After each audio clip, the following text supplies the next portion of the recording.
Greetings, everyone. Glad you could make it today. Thank you so much for being here and making this time for my time to talk with you about high performance coaching. And welcome to the Performance Coaching for Black People, for Empowered Black People live stream that I do on Wednesdays at 7 p.m. Eastern Time.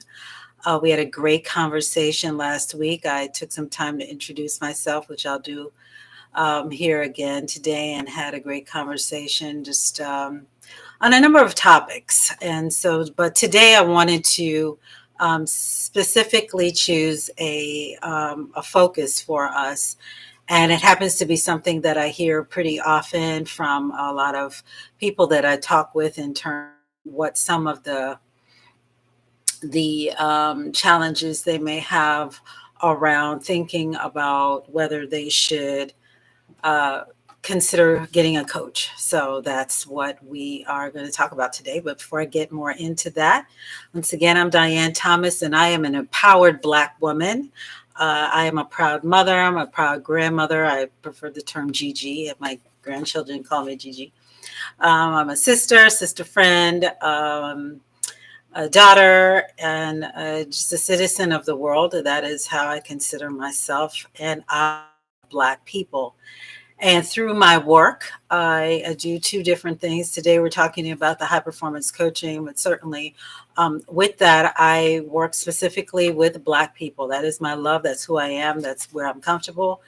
And I work with us on building self determination in of particularly empowerment and how we can live lives of more purpose and empowerment as we are in the way that we are engaging with it. Black excellence and Black exceptionalism, at least deconstructing the construct that they have for us through the white supremacist spaces that we find ourselves in various places that we're in work, maybe even in engagements with friends and social spaces.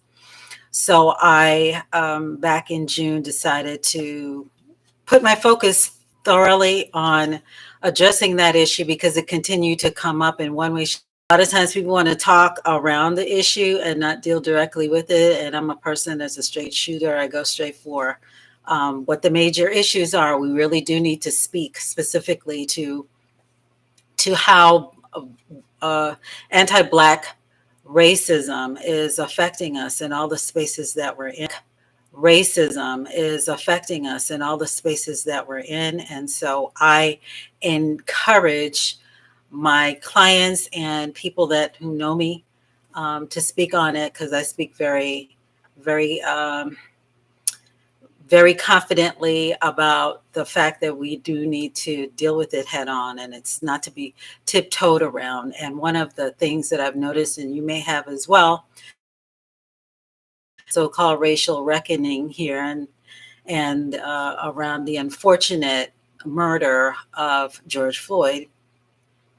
And there was a lot of talk about allies. I started hearing a lot about the term allies back then, and how they were going to be trying to do better, I guess, in terms of how they were going to be engaging with us. And that just has gone away, as tends to be the case in this country anyway.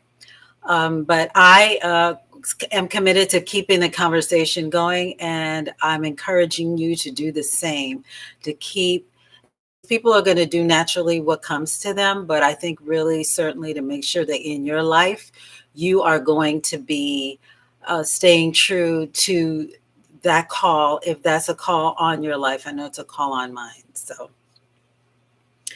I actually also wanted to address, because someone I was talking to the other day was, as I was explaining to them what I do, they thought that I should maybe give a little more clarification around what I mean by the terms Black excellence and Black exceptionalism.